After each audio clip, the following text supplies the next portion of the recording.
Okay. Well, we will get started. Let me give you kind of the preface. So this actually is an official UCD meeting, along with being a forum. So we're for those of you who are new to us, new to this club, we are Uptown Community Democrats. We are a political club that has been. We're actually celebrating our 11th year. We are active in Washington Heights, Inwood, and Marble Hill. We are very grassroots oriented. A lot of almost all our members are involved with a variety of uh, advocacy and a variety of advocacy work. So if you are interested in grassroots organizing, political organizing as well, this is the right place. And you can sign up to be a member. We'll put the sign up in the chat. Um, and we encourage if you live in Washington Heights or Inwood or Marble Hill, please sign up to join Uptown Community Democrats. I wanted to. I'm Graham Sorrell. I'm a political coordinator for the club. Had been with the club for a long time. I was co-president for a few years. I wanted to see if our co-presidents. I know Joanna Garcia is on the call. I'm not sure. I don't see Edwin, but Edwin Mazzara is our other co-president. If Joanna, you can hear this, I know you're up in Albany with Senator Jackson, who's also on the call. So hello, Senator Jackson. If you want to open the meeting or say a few words, just let me know. Um, so tonight is our candidate forum. We had a candidate forum for Congress in person last Thursday, which we were thrilled that we had such great participation. Most of the candidates for Congress, including the incumbent, Congressman Espaillat, and a number of the challengers came and presented. And we want to thank again Father Gowan and Holy Trinity Church for hosting that event. Tonight, we are focusing on some of the state races, but we also have one congressional candidate who was not able to make it, Michael Hano, so he's going to be presenting tonight as well. We did our best to get all of as many candidates to come as we can tonight. Some responded, some didn't, some just couldn't make it. So tonight we're going to have Antonio Delgado will be presenting a little bit later on. He is running for governor against the incumbent Kathy Hochul. He was lieutenant governor of New York. We also have a comptroller candidate coming and speaking with us, Drew Warshaw. We did reach out to Governor Hochul and Comptroller DiNapoli, who are the incumbents, and they won't be joining us. We will also be hearing from Julien Segura, who is running for Assembly in the 71st Assembly District. The incumbent is Al Taylor. Al is unable to join us due to a conflict tonight. And we'll also be hearing from Michael Hano, who's running for Congress. The way that this will go is each candidate will have 3 minutes or so for an opening statement. They're going to get some questions from me as the moderator. So we sourced some questions from our members and from other people. So we're going to be asking that. Then we're going to open up to some questions from the audience. These can be put into the chat, and I will try to get to as many as I can within the time frame. And I apologize in advance if I can't get to your question, and I'll try to we'll try to get to everybody over the course of this up, but please, be patient. And then there'll be closing statements. So we expect this to go on. We expect to be finished a little bit by probably 8:20 or so. Our first candidate is coming up is running a little bit late, so I'm going to um, just use this time to offer Senator Jackson, if he's available, to maybe say hello to everybody. Um, or actually, let's talk. Are either the co-presidents able to get on right now, Edwin or Joanna? I got on, Oh, you're but there. Okay. So, Joanna, you want to say a few words of welcome? I do, but I don't want to overshadow the senator, so I'll let him say hello I'm first. just not sure who's able to talk right now. I know you're all up in Albany, so We're managing. We're in the same room. Yeah. Yeah, well, good evening, UCD, Uptown Community Democrats in my club. I'm up here in Albany, just dealing with the situation that exists, and obviously coming up towards the budgetary process, which supposed to end by April 1st. We were scheduled to be up here on Monday, but because of the storm situation, they moved that to Thursday. So now I have to be up here Tuesday, Wednesday, and Thursday, and but the issues remain the same. See, some people ask me, so what are your priorities, Senator Jackson? And I'd say to people that the top priority is the safety and security of the people that we represent in their homes and in our communities. And obviously, there are many committees that we are on. So I chair the Civil Service and Pensions Committee.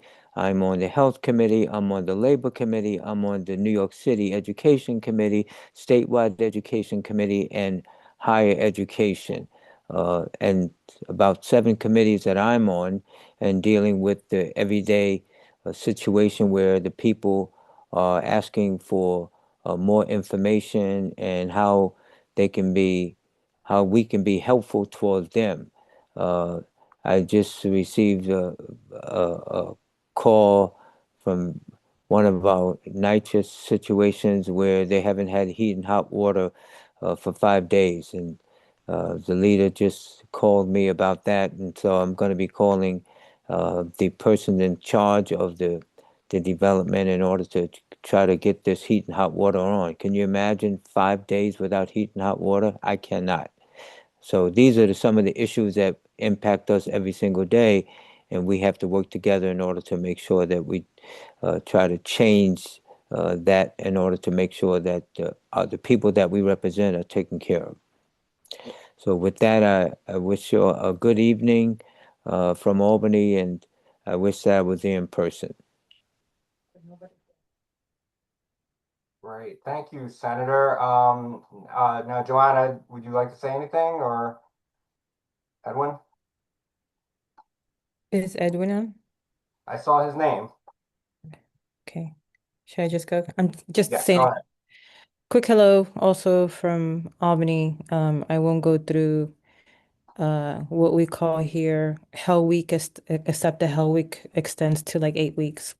And trying to negotiate a decent budget for our constituents.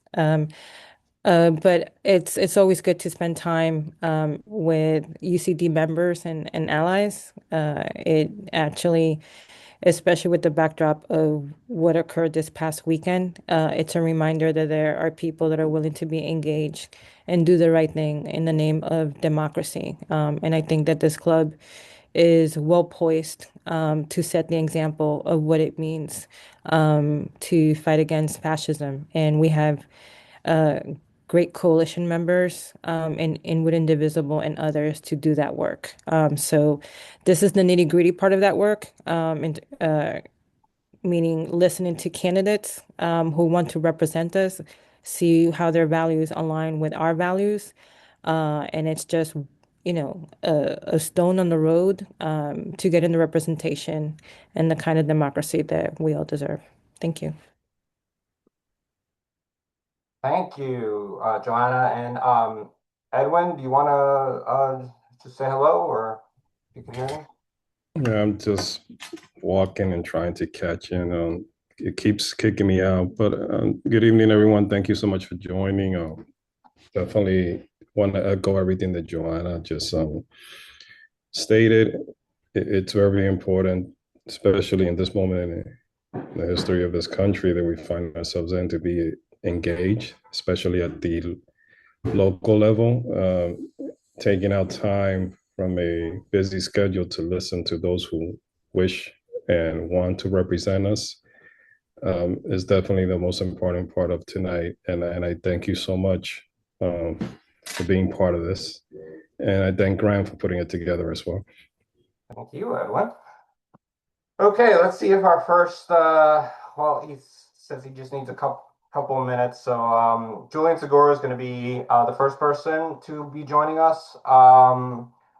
I am going to share his campaign website in the chat so people can get a look at that.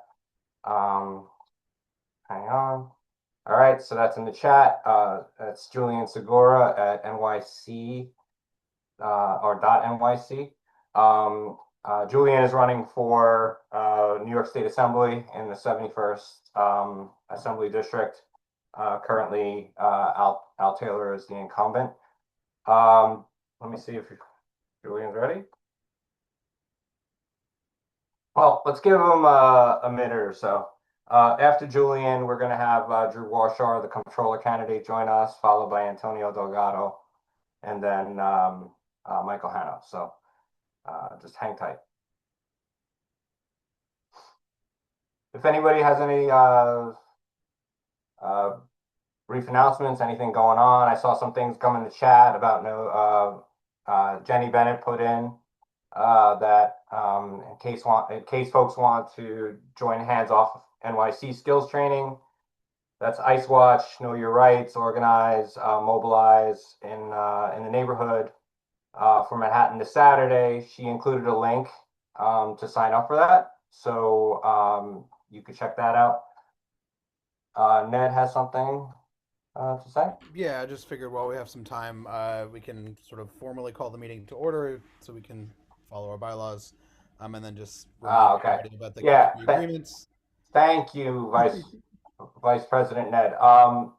Joanna, if you or Edwin, would you mind calling the meeting to order? Meeting call to order. Okay, meeting call to order. And then for members, do we have a motion to what's the right word, Ned? Deviate from Motion to deviate from the usual business. Yes, motion. Seconded. Anybody else? Aye. Aye. Okay. All right. So no nays. So it's seconded. All in favor? All in favor? Hmm. Is nobody Any in nays? favor? There we go. Come on, just raise Yeah, that's a lot of. Thank you, Any thank you, nays? thank you. Okay, the ayes have it. We're Yes. deviating from the normal agenda so that we can have a forum, and then we'll close. Thank you for keeping us on the correct Robert's rules. You know how I feel about Robert's Rules, Graham. It's my favorite. Yeah, well, I'm the I do worst. I'm the really worst. appreciate- Robert, I make Robert roll in his rules grave. We should also just remind everybody of the community agreements, that be respectful of each other, give space to those who haven't spoken yet, et cetera, et cetera. Okay.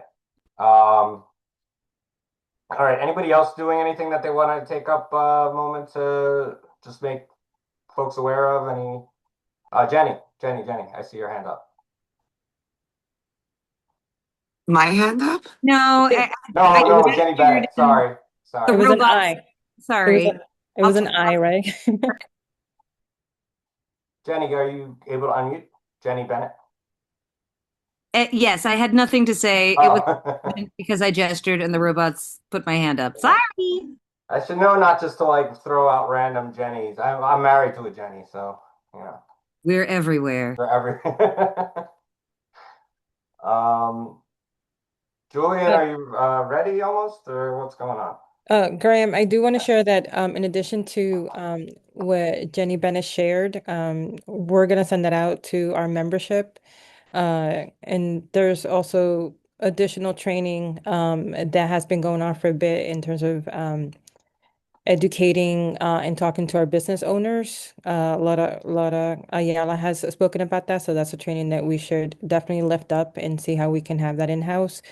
But lastly, we are planning to send out a script with phone numbers for people to contact your U.S. Senate representative, asking them not to support a bill that funds ICE. And so we'll be providing that language with the number. So that has to be done before the end of the week. So look out for that in the next couple of days. Great. And I will just announce Community Board 12, or community boards, but for our district, it's Community Board 12 applications are open. So if you're interested in joining the community board, check out the Manhattan Borough President website, Brad Hoyleman Siegel. Or you could type in Community Board Manhattan or whatnot. If somebody wants to look it up and throw it up in the chat, it'd be great. But we always encourage people to take part in the community boards. All right, let's see. Just hang tight, folks.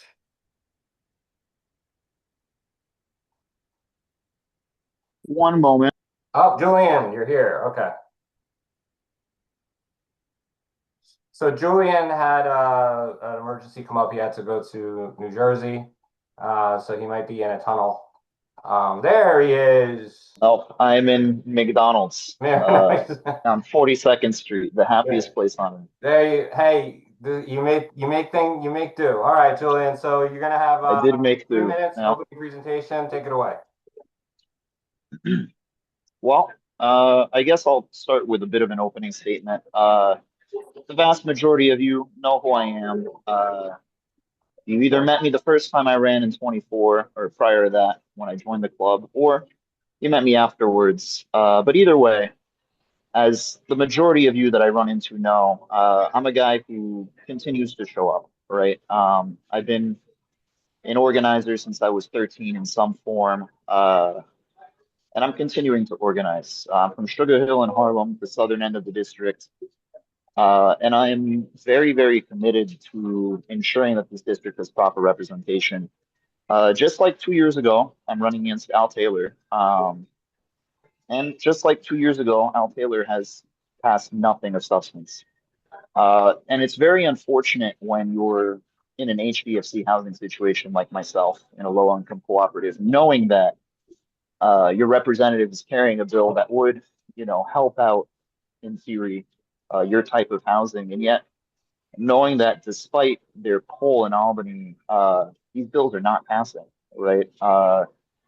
We are not having our tax abatement currently extended unless this bill passes that he's carrying. And so beyond that, I'd say it's a very tough time for immigrants and people with immigrant families. I'm the first person in my family born in this country. My mom was a refugee from Lebanon. And seeing how people are being treated by ICE right now is incredibly concerning to me. And it's been the bulk of a lot of my organizing with businesses, organizing in terms of, showing up and protesting in Federal Plaza, really just trying to make as much noise about this as possible. And that has really been a hyper focus of what I've been focused on and a big aspect of what I am running on now. We need more people in Albany who have skin in the game, right? Who understand either what it is to be a refugee or comes from people who understand what it is to be a refugee. And I'm not saying that you need to have this background to care about these things, but it's very, very different when you know that the system, when it works, what it brought to my family, what it brought to a lot of families who live in our community. Knowing that kind of opportunity is being blown off the table is something that's very concerning to me. And there are a few assembly members like Yutani that really are wholeheartedly committed towards this issue. But once again, I feel like there needs to be more people with backgrounds that understand this on a deeper visceral level. And now beyond that, in terms of local stuff, I revived my Blocks Block Association. Just really been trying to keep things afloat in the community, make sure that, stores are taking care of their cats, really simple things. But yeah, I'll, I mean, I'll this is stop the your second statement time that there, no, go ahead. Julian. Thank you for that. And because we got a late start with you, there is a question about how you would handle ICE as in this office. You kind of already touched on that, but do you want to say a little bit more about what would you do as an assembly person to protect our communities from ICE? I mean, obviously you've got the stuff in Albany, the New York for All bill. Trying to introduce more bills to deal with this would be a decent start. But the reality is that there are a lot of communities and diasporas that are not being reached out to. The last time that I ran, I was literally the only person reaching out to the French-speaking African community. And okay, I speak French, but the reality is that this community was so untouched. It was me, it was Africana, and it was, you know, whoever else decided to show up in the 140s, 150s on the eastern side of the district. And it's like that and many other diasporas are pushed off to the side. My diaspora, the Armenian diaspora, we're coming in droves as we're getting ethnically cleansed. It's not as much of that population coming to Upper Manhattan, but it's still very, very top of mind to me. And, ensuring that people from no matter what language you're speaking, somebody is reaching out to you. Even if there's, let's say, 100 Chinese speakers in the district, those 100 Chinese speakers need to know their rights too, right? And so that's really one of the main, I don't know if I'd say differences, but focuses I would have in office in terms of constituencies, ensuring that outreach and that people knowing their rights hits everybody. Whether you're a population or a diaspora of 5 people, or a population or a diaspora that takes 50% of the district, they're all very important to me. Thanks, Julian. Because we got a late start, I'm going to kind of run through a couple of these questions because I really want to get to the questions in the chat. But I do want to ask, and you mentioned you live in one. Upper Manhattan has the highest concentration of HDFCs in New York. Where do you stand on preserving affordability and independence of HDFC co-ops? And how else would you use your office to address the affordable housing crisis in New York? Well, I'd say in terms of HDFCs, I got my started in housing organizing by organizing my own HDFC. I've gone into a lot of HDFC buildings, tried to help with their individual boards. And I'd say the HDFC program is one that is extremely important to this district and is one that has been deemed mostly a failure on the city's end. And unfortunately, a lot of the risk for our types of buildings are on the city's end. And so I'd say in terms of the state's end, those tax abatements, retaining those are important. But the thing is, every time that these tax abatements are brought up in bills, there are a lot of restrictions on HDFC homeowners. And so I understand the restrictions that are oriented towards maintaining pricing or affordability, but I'm not as favorable towards completely cutting off people's autonomy for 10, 20 years like these regulatory agreements have. In terms of preserving affordability uptown, I'm going to keep doing what I have been doing, which is every single individual development in this district or anywhere near it. I've shown up and I've made sure that within whatever ability I can, whether it's rallying people outside or talking to the developer myself, ensuring that if they're going to be building in my community, that they can at least try to do right by the community, even though oftentimes a lot of the buildings that are being built do not have the community in mind. The closest thing we'll get is supportive housing, and that's wonderful. But we have a high concentration of supportive housing, and so pushing for more senior housing, pushing for more types of HDFC Mitchell-Lamas to be developed in the first place is kind of the track that I'm kind of trying to go down. Although I really like Emily Gallagher's social housing concept. I like that idea too. Great. Real quick, because I want to get to the other questions, but this one I do want to ask, and if you could just give like a quick answer to it. Large PACs and industry-backed groups like APAC and REBNY are known to have outsized influence in Congress. Do you accept their support, or do you I'm accept any sorry, support from large PACs that you want to address? would I accept any support from, I didn't catch what you just said. So, Sorry. like, where industry-backed groups, say like REBNY, Oh, from PACs. Okay. do you accept any PAC support that you'd like to disclose or So explain? no, I have not accepted any PAC support. And I mean, last time I ran in 24, I straight up put on my posters, I accept no PAC money, like to the point where I was really obnoxious about it. And while I sort of agree with that at this point, I'm not going to be stubborn. If there's a PAC that aligns with exactly what I'm running on, like if Planned Parenthood PAC that endorsed me last time wants to cut me a check, I'm not going to be like no on principle, so I can say I took no money from any PACs. But I have no intentions of dealing with Solidarity PAC or any of these other PACs that would substantially try to influence me on policy. If you rock with what I have to say and you want to throw me money, that's one thing. But I'm not going to deal with PACs that their money implies something, right? Even if there's no discussion or obviously no coordination, I would return money from a pack that I would oppose Got it. if Got it. offered. Okay. Good question. Good answer. I'm gonna jump to some questions that are in the chat. I'm gonna go to a question that was posed by Cheryl Pam. She says social services programs such as TANF and others have been turned into block grants, and these funds have been redirected to other spending that supposedly serves the same people. It seems that no one is examining whether the core purposes are being met. So I'm just getting to the actual, what will you do to strengthen these programs for those who rely on them and ensure that the safety net actually protects vulnerable people?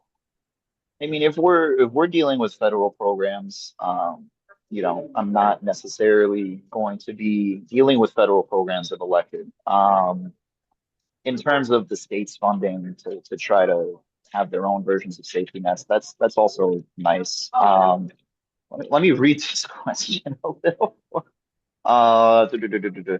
So, I mean, the whole thing about block grants and nonprofits and these sorts of funnels, you know, I wish I could say on go to Albany and suddenly no one's going to steal anymore. But we have one of the biggest state budgets in the country, bigger than most countries have to run their entire country. When you look at the streets, it's very clear that 160 or the new budget of $260 billion is not being spent in New York State. Let's be real, right? People are pocketing money left and right. And so what you're describing is one of many things that are a natural occurrence of the type of corruption that is embedded in our system. And so I can't guarantee that federal money is not going to be stolen, but I will re-examine many of these flows of money and many of the ways that the state funding that would be coming through my office is flowing. I would definitely re-examine all of that. So I don't think I answered your question too well, but that's best I think I can give you. Thanks, Julian. We're going to have to move on to the next question from Ned Klein. The election results of 2024 laid bare the failures of current leadership in the Democratic Party. What are your thoughts on whether we can trust the leaders of our party who have been in power for decades and whether they can be counted on to show up for the community? Well, I mean, to put it really like plainly, no, we cannot trust the people who are in power. And, I a bit of a tangent, but I walked into this knowing the election results, the results of the last time that I interviewed with this club, expecting similar results now, right? And I am expecting this being the most progressive Democratic club to still choose self-immolation and to still maintain whatever leadership is in power. But I still don't think that it's hopeless from a systemic standpoint. I've always been of the mind that it's about the individuals who are involved. And I constantly involve myself in elections to try to fire people or deal with people's succession races or whatever to get better people in those offices. And so I don't think we should necessarily trust our elected officials. And we have to hold them accountable on literally everything. Because if we don't, even if they are arrested and held accountable, they may get pardoned by the current or the next president, right? This is sort of the cyclical stuff we're seeing when it comes to this degree of corruption. So I think no, we should not trust that our Democratic Party has our best interests in mind. And that's not to say let's all be Republicans or libertarians, but we need to show up and hold our own people accountable left and right. Because when I tell someone I'm a Democrat and they start blaming me for what Chuck Schumer did, it's upsetting, you know, because I don't think that represents how I feel or how many others feel. Appreciate that answer. Yes. I'm gonna Donald's like, I'm gonna paraphrase the next question from Tina Burstead. So she's asking about the Not on Our Dime, Ending New York Funding of Israeli Settler Violence Act, which basically, you know, she wants to know if we vote to send you to Albany, would you become a co-sponsor of this act? I would strongly consider it. I really am someone who is vehemently against Israeli settlement programs. I don't think that the bill as it's written targets things tightly enough for it to be a passable bill. But I agree with the sentiment. And so, I mean, I would co-sponsor, but it would be a co-sponsorship knowing that it's a bill that's not moving anywhere. But anything that is targeting things like this, like Israeli settlements, I think it's very much something that I am interested in dealing with. It's just when you're dealing with international issues, especially from a state level, it's very difficult to make things make sense. But in terms of the idea behind the bill, I agree with the idea behind the bill. But I read everything, so that can cause problems, unfortunately, when you read every bill. Okay. I just want to so we're getting to the end and we're gonna have to get Drew on. So I'm sorry if you know, other people haven't been able to get your questions, but we did get a little bit of a late start with Julien. So Julien, a couple of minutes to answer the question, or I'm sorry, to give your closing statement.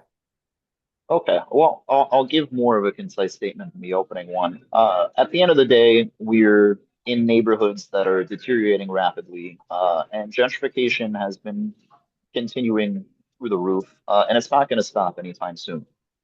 The overdevelopment, the treatment of people in these communities because we don't show up to vote, the treatment of our neighborhoods, that's not suddenly going to shift if we don't start making different decisions. And now you've got a serious decision for Congress. You've got, in my opinion, a serious decision for governor. For your assembly person, you should also strongly considering making another choice. I understand how easy it is to be comfortable and kind of make the same decisions over and over again. But there comes a point when you have to wake up and look around you and realize that, things are going to shit and you're not necessarily going to solve it by doing the same thing over and over and over again.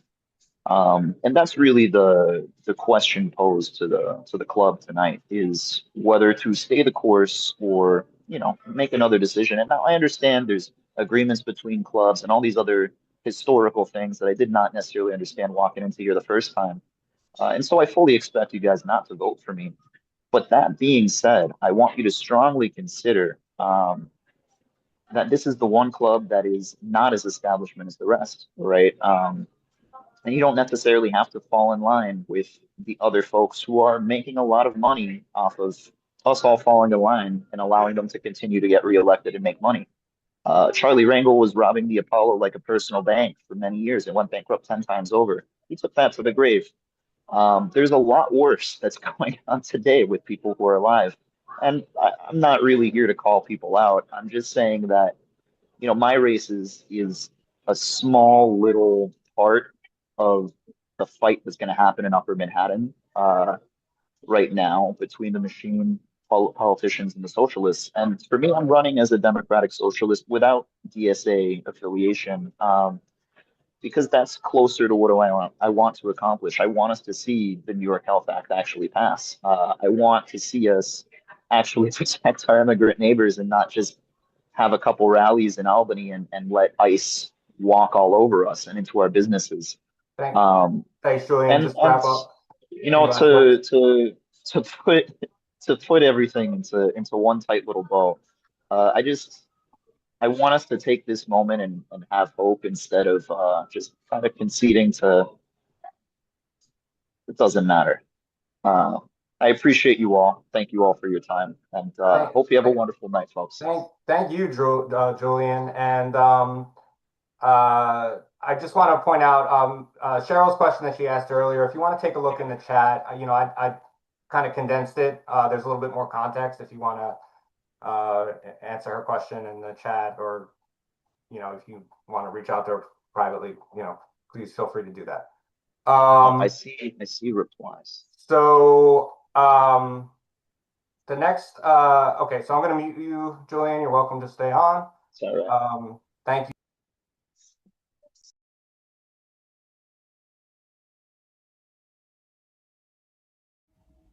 Graham, you muted yourself if you're still talking.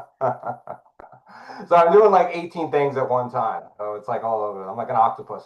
Our next candidate is Drew Warshaw. So Drew is running for state comptroller. Tom DiNapoli is the incumbent, who's not joining us tonight.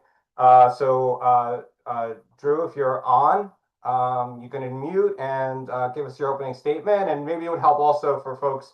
Comptroller isn't always state comptroller is not always one of those offices that people are readily familiar with. So you might want to just tell us a little about that, like keep that context Sure. in mind. Thank you, Graham, and thank you, Uptown Community Democrats. Just grateful for you having me here tonight. Before jumping in, I do just want to acknowledge we're in a tough moment. This has been a hard last several days. This has been a hard last several years.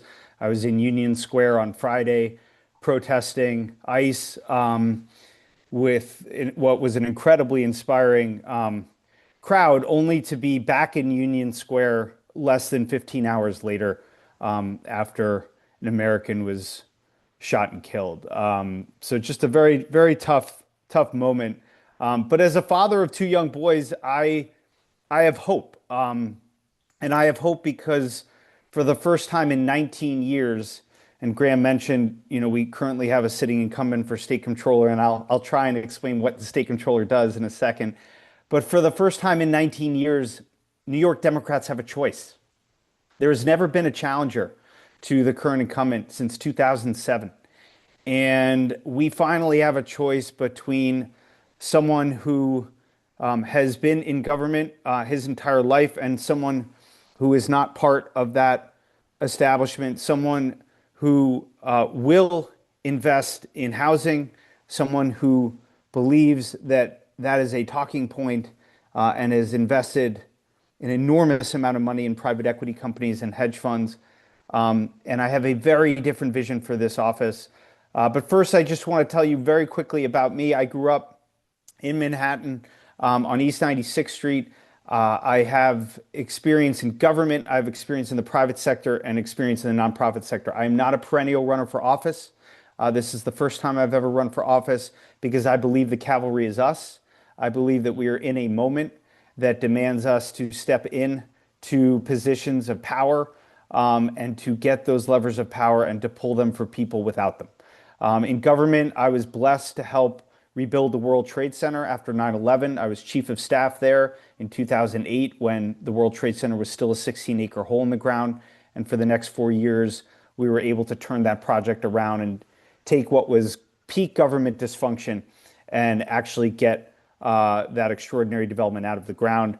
I have experience running one of the largest renewable energy businesses in the country. After business school, I spent 8 years building solar farms all across the United States and battling the utility monopolies here in New York that I think are totally broken and is something that as comptroller we can actually do something about.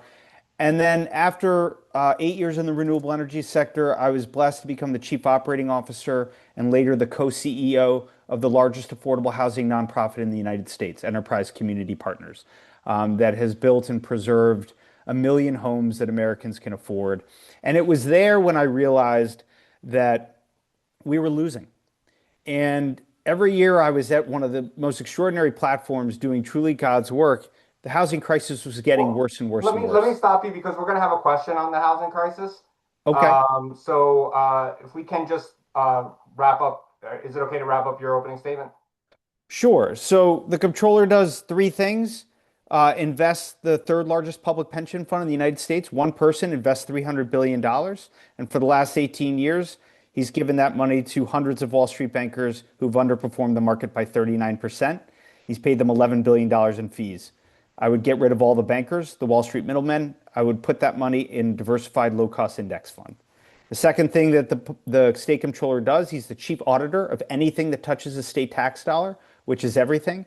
And among the things that I would audit is the Public Service Commission, which regulates Con Edison and these utility monopolies that I think are crushing ratepayers and New Yorkers. And the third thing that the state comptroller does, in addition to running the third largest fund in the United States and chief auditor, is that he oversees this New York State unclaimed fund. This is where all of our money goes that we don't get back, and you have to go to a website that you've never heard of and jump through hoops. There's $20 billion of New Yorkers' money in it, 20 billion. And one of the things I'm going to do is it is 2026. We know your name, we know how much you're owed, and we know your last known address. We are just going to send you the money because we are in a raging affordability crisis, and one person is sitting on $20 billion of New Yorkers' money and does not have the urgency or the know-how to get that back in people's hands. And that is one of the things that I will do when I'm state comptroller. And I am really looking forward to your question. So I will stop there. Yeah, thank you, Drew. So we have a few of our questions. Let's jump to the housing one because you kind of started addressing that. So Upper Manhattan has the highest concentration of HDFCs in New York. Where do you stand on preserving affordability and independence for HDFC co-ops? And how else would you use your office to address the affordable housing crisis in New York? Yeah, so glad you asked that question. And having, been the co-CEO of the largest affordable housing nonprofit, this is something I have personal experience with. And so a few very specific things. One, I'm going to take $10 billion from that pension fund and invest it in the largest housing fund in the United States, the biggest one that we've had. We don't have to ask the governor for that money. We don't have to ask the legislature or the mayor or anyone. One person controls that $300 billion, and we are going to make that available not only for new construction, but for the preservation of existing housing. A second thing I'm going to do is use the audit power, not just the capital power, but the audit power to audit the Department of Buildings and audit the building code, because the building code is the silent killer of housing in not just New York, but all across the country. And it is it is gold plated, it is outdated. There's so much in there that we can strip out to reduce the cost of rehabilitations and new construction. And the last thing I'll just say, because I think the housing that you're talking about is so important. And this is housing, in thinking about the history of it, that really started to get, built and financed in the 70s and 80s when New York's housing stock was going down. And it was an extraordinary sort of public-private partnership that allowed for people to own a home that they could afford. And what I see happening in this housing crisis today is not totally dissimilar from what we had in the 70s and 80s, where you have more and more of our housing stock in disrepair. And we need a source of capital to be able to rehabilitate that housing. And I propose a $10 billion source of capital that I think could help finance the next generation of these co-ops, and an opportunity for New Yorkers not just to afford their rent, but to afford to own a home. Great. Thank you. This is an interesting question for a comptroller, but what do you think would be the most effective strategy to oppose any targeting of our district by federal forces such as ICE, as we've seen Minneapolis, Los Angeles, Chicago, and elsewhere? What would you do personally in that event or as a candidate in your office? Yeah, well, two things. It's not a crazy question for a state comptroller. I would say it's a crazy question for the current comptroller, who's been there 19 years and doesn't believe he has the power to address the power coming from Washington, D.C. And I believe the state comptroller has the power. So I released a 6-point plan to address the federal encroachment. And one of those things that I would do is there are municipalities that have entered into agreements, 12 in New York State. And I would audit those law enforcement agencies that have done that. I would make sure that they're meeting their public mission with our tax dollars and not colluding with ICE. And I can promise you that that will send such a signal to these agencies, because these agencies do not want us to look under the hood. Because we're not just going to look under the hood for the collusion with ICE. We're gonna look under the hood for all of it. And that is going to send a signal to anyone who cooperates with these guys. Hands off New York. Get out. And then personally, just to be very blunt and very clear, I have two young boys at home. We need to set an example for them. And I will put myself on the line personally, because I think we absolutely have to lead from the front. Not from a place in Albany, not from an incumbent protected place for 19 years, but from the front. And we have that opportunity, one of just 3 statewide offices we can take in the next 5 months. Right. Great. Next question, then we'll go to the audience. Large PACs and industry-backed groups like APAC and REBNY are known to have outsized influence in Congress. So we're talking about PACs. Yep. Do you accept support from PACs? If so, how do you maintain independence, and where do you draw the line between influence and accountability? Sure. So simple answer, no. I don't accept money from corporate PACs, including from APAC. And what I would just say is my opponent does. The incumbent, not only have I been blessed to raise more individual contributions from actual New Yorkers and humans, but more than 50% of his contributions come from political action committees, come from PACs. And that is how he has raised his money. I have raised my money from everyday New Yorkers, and I was one of the first candidates to qualify for our public matching fund. So that's among the ways in which we can stay independent. And I think there was a question somewhere in the chat, among the ways in which we can defeat a 19-year incumbent is because for the first time in history, statewide candidates have this source of public matching funds that I have already been fortunate enough to qualify for. Well, that's a good segue into one of the audience questions from Cheryl Pam, which is, what is your plan to win? Sure.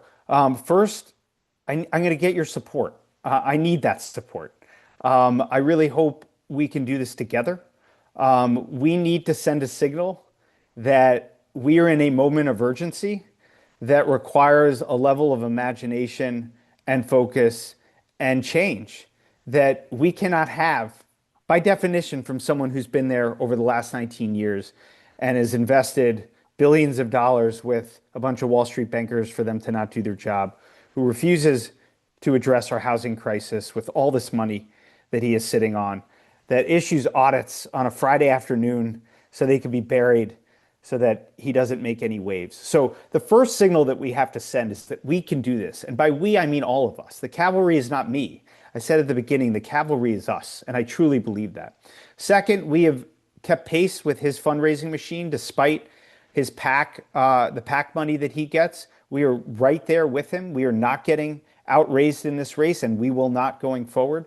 And then importantly, 62% of New York Democrats, 62% have never heard of my opponent's name, never heard of Tom DiNapoli, 62%. And if you're gonna, you could make up a name and you could poll people. It is human behavior for at least 1 out of 3 people to say, sure, yeah, no, I've heard of that person. They want to be in the know. And 62% of New Yorkers have never heard of this guy. And then the final thing, in addition to those sort of tactical approaches, is we have a very different vision for this office. This is truly a choice. One person invests with 664 bankers and pays $1 billion in taxpayer-funded fees. That's the current comptroller's strategy. He tries to beat the market net of fees. When I went to business school, they said it's really hard to do that. Diversify in low-cost index funds. So I'm going to fire the 664 bankers who are not doing their job, because if we didn't do our job for 18 years, we'd be fired. And that is just like one sort of hint of the mentality that we can have, and that burst of energy, and like not thinking like a politician who's been there since he was 18 years old. And it is time for a change. And this moment demands it. Great. Thank you. Thank you. Next question from Vernon Diggs. Many city workers and retirees are concerned about the depletion of the Health Insurance Stabilization Fund. How would you use the controller's audit and reporting powers to protect beneficiaries while maintaining transparency around how public funds were used? Yeah, I appreciate that question. I think, just to use the word that was in the question, I think for me, it just starts with transparency. For me, the state comptroller issues 2,000 audits every single year. And when I ran a large government agency that helped turn around the rebuilding of the World Trade Center, a large solar and renewable energy business, and then the largest housing nonprofit in the country, what we know when we manage organizations like that is if you audit everything, you audit nothing. Because if you issue 2,000 audits a year, you can't get to the root cause of anything. So one of the things that I would do, Vernon, is I would shrink the focus area and make sure we go as deep as possible on the things that matter most to New Yorkers and matter most to beneficiaries, our public school teachers, our firefighters, our cops, our frontline government workers who want to know where their money is and where their benefits are going. And so at minimum, we ought to be able to be reporting on that. And right now we're not. Another thing is I issued a 51-page report. I don't know if we're able to drop links into the chat, but I published a 51-page report last month that for the first time in 19 years, actually quantified the investment performance of the third largest fund manager in the United States, Tom DiNapoli. No one had ever done that. And my pledge is every year I'm going to issue a report that shows how we did in actuality against benchmarks. And he publishes the benchmarks, but he doesn't actually do the math to show you how he did. It's crazy. And so we did that. And when we did, we found that he's underperformed his own benchmarks by 39%. We did the math for him and paid these Wall Street bankers billions of dollars in taxpayer-funded fees to get that underperformance. And we're going to get rid of that. And then, the last thing I would just say about, benefits is when you're giving money to Wall Street, you have less money left over for the people who are actually working. I think this is one of the tragedies and untold stories because no one talks about this office and no one's challenged the incumbent in 19 years. But this is the largest wealth transfer that we have seen in the United States that no one knows anything about, from ordinary taxpayers to a bunch of bankers for them to not do their job. Because when you underperform by 39%, the public pension fund by law has to be fully funded, has to be. So the question is how? Is it going to be from investment returns because he's good at his job? Or it turns out he wasn't. And taxpayers have to make up that 39% difference. And we calculated how much. And it was $59.1 billion of money from property taxes and state income taxes that went to subsidize his and his bankers' underperformance. And that is the type of thing. So when they say, oh, we don't have enough money to pay this, we don't have enough, that's because we have vaporized it and we have transferred it to private equity funds, 371 of them that he paid last year alone, and hedge funds for these guys to not even do their job. Great. Thank you for that answer. A question from Tina Bierstead. Do you pledge to divest all Israeli bonds from New York's retirement funds? Yeah. Feel free to elaborate. Great. Well, given that we're talking divestment, I would be remiss if I didn't tell you where I was today. I was at the headquarters of BlackRock, the largest asset manager in the world that controls about 13 or 14 trillion dollars, give or take. And I made the announcement today with a bunch of climate advocates to divest from fossil fuel investments from this $300 billion pension fund. And you would have thought that we would have already done that. But this state comptroller has refused to do it. We've done it at the city level, to be clear. Scott Stringer, then Brad Lander, and now Mark Levine have all done that at the city level. Tom DiNapoli is held out. And this is part, again, of a very clear choice that we have over the last 19 years. And then, to the question about Israeli bonds, what has happened over the last 19 years is Tom DiNapoli has taken a $368 million position in one country only, and it's Israel. And He has not done that out of his fiduciary duty. That was a politically driven investment. And we need to get politics out of the way in which we invest our public pension fund. And when I'm state controller, that's exactly what we are going to do. We are going to sell out of those bonds. And like I said before, we are not going to pick stocks. We are not going to pick countries. We are going to invest in low cost, diversified index funds and not start picking and choosing countries. He has money in Israel, four countries, oddly: Israel, Saudi Arabia, Jordan, and Canada. This type of picking and choosing, this is we got to get politics out of this. This is not good for anybody, and it's not good for the pension fund and not good for taxpayers. And that's what we're going to do. Thank you for that. Last question from the audience, and then we'll go to a closing statement. This question is from Ned Klein. As someone with a state pension, meaning Ned has a state pension, I think, how do you balance using the comptroller position to push policy goals and the ability to maximize earnings for pension members? Great question. I'm in the pension fund too, given my my Port Authority experience. So I care about this answer as well. I think this is really important. We can earn, and let's just take the housing fund idea, because that's the one area I really want to push to invest the pension fund in this $10 billion fund. I did this for a living. We invested in homes that people could actually afford, that were permanently affordable, and we earned a very reasonable risk-adjusted rate of return, which is the fiduciary responsibility. And Tom DiNapoli's target return for this fund is 5.9%, just 5.9%. And every single investment that we made earned well north of 5.9% and kept these homes affordable.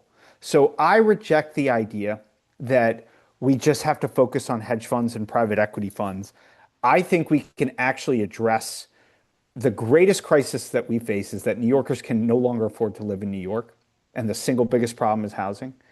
I think we can address that and still earn a strong risk-adjusted rate of return. And by cutting out the Wall Street middlemen, we'll save billions of dollars of fees and get a higher return in the process. So I am looking forward to that. And I think the 19-year-old way of thinking that, oh, you know, we can't do that. We have to put our money in private equity funds and hedge funds is outdated thinking, and it is time for change. Fabulous. And I guess I think that's a good segue. We're doing we're doing good in time. I mean, we want to give everybody a good amount. So closing statement, 3 minutes or so. Feel free.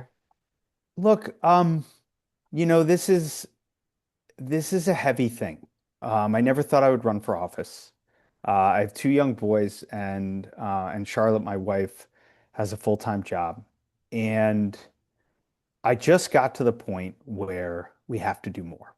And like I said, the cavalry's not coming. There's no one in a room somewhere that's about to come out and say, we figured it all out and we're going to end this darkness. History is not inevitable. It is made by us. It is made by people like you who care enough to come out on a Tuesday night for an office called state controller that most people have never heard of and can barely pronounce. And so my deep hope is that I could have your support, because I think we can put our thumb on the scale. I think if we could get your support, we could send a signal that there are people out there who want change, that after 19 years, we finally have a choice. And this is a literally once in a generation opportunity. And we have a candidate who we are going to walk that road together with. And I hope that you will walk together with me. Thank you so much, Drew Warshaw. I put your link to your website in the chat. Also, I just want to point out to folks that Sarah Trenner put the report that was referenced also in the chat, so we encourage people to take a look at that. So thank you. Thanks, everyone. So good to be with you. Appreciate it. Great. So I told Antonio Delgado that to come on at 7:40. At 7:37. If anybody wants to take a a real quick break. You have 3 minutes. But I just want to say that I appreciate everyone's questions. Please, keep them to a couple of lines is really helpful. And you could always post what you want to post in the chat. I'll just say that give a plug to the UCD members. So thank you for the UCD Executive Committee. Well, many of you are on, so if you want to wave, if you're on the UCD Executive Committee and UCD members, we will be holding our endorsement vote on February 4th in the evening. So you should have already received an email about that, but please reserve that evening at 7 o'clock. We're going to be sending out the answers to the questionnaire from candidates who are seeking endorsement. Not all of them have been able to present, but they've all been given the opportunity. I see a question from Arya. Yeah, I hi, have Graham. my hand. Um, Oh, I just had a question. If we're not able to make it, can we appoint a proxy or is that not permitted? Yeah, that's a good question. I think, can I get back to you on that one? Yeah, sure, because let's I just- have a conflict I can't get out Yeah, of. let me just we'll put out a notice about proxies. you see my hand? I Hi. can't. Oh, hey Jackie, I see you. Hi, Joanne. I made it on. It was my email that couldn't get me on. But anyway, so the vote that we're going to take, that is for all the candidates, like the ones we saw last week and tonight. Yeah, we're going to consider Congress and the other races, assembly, comptroller, governor. We're gonna, and of course there's Robert. Yeah, it'll be all the races. Oh, okay. Yeah. Okay. Thank you. I see Arya again. Yeah, I'm not making a proposal or anything, but just putting it out there. I'd be curious for the statewide offices to see the results of the state committee vote before we make a decision. I just be curious. When is the state committee vote? Does anybody know? I think it's the 3rd. Okay. Yeah. Well, we'll share those results. Appreciate it. Okay, it's 7:40. I want to invite gubernatorial candidate Antonio Delgado to join us. Are you on? I think he is somewhere. Hi, Graham. I just wanted to let you know, Antonio's hopping on in 30 seconds. Oh, in 30 seconds. Okay. And that's the voice of Nate Munson, Antonio's campaign manager. Welcome, Nate. Well, that gives everybody 30 seconds to get back, get your drink of water, whatever else. And yeah, we'll be sending out, and just one more thing, for members who want to vote for in the endorsement race, there are rules around, you have to have been a member of the club for a certain period of time and attended a certain number of meetings. But we'll put out all those rules. Graham, can you take a 30-second break? Because we've all been just like listening. So I just want to make sure you take your break also. Yeah, no, I'm good. Yeah, good. I got my cat here. Okay. Say hello. Let's just see.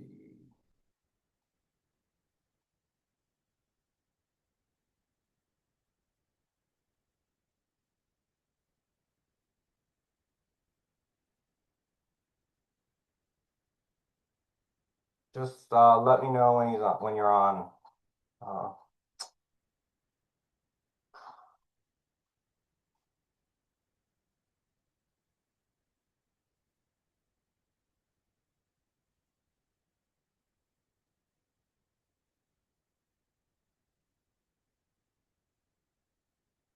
Okay, I just put Antonio Delgado's website in the chat. So if you want to check that out, while we're waiting, feel free. He's on. Great. Hello. Is Antonio Delgado there? There he is. I am here. Antonio, this is Jackie Rowe Adams. How are you? Happy New Year's to you. Hi, Jackie. That's the Jackie welcome is we break protocol for Jackie's welcomes. I'll take it. Always. So welcome. I just wanted to just tell you, we give a opening statement, so 3 minutes or so. Then we'll have some preset questions, and then some questions from the audience, and then closing statements. So I'll let you take it away. Well, first of all, it's good to be with you all this evening. I recall connecting with the Uptown Community Dems last year before I had actually announced my run for governor, and really enjoyed our conversation. Really felt the passion and the energy in the room, and the progressivism in the room, and the desire for real accountability. And ultimately, I'm running for governor because that's what we need right now. The system is failing folks across the board. Everyday New Yorkers, working people are being left behind. They're being squeezed at every turn, whether it's healthcare, whether it's housing, whether it's childcare, transportation, you name it. People are really hurting, despite the fact that we have one of the largest economies in the country, the third largest economy in the country. And the fact of the matter is we have the largest wealth inequality gap of any state in the country. And so we know that the challenge here is how do we make sure that we share in our prosperity? And how do we get to bold, transformational, progressive change if we're not willing to do things like tax the ultra wealthy and our most profitable corporations?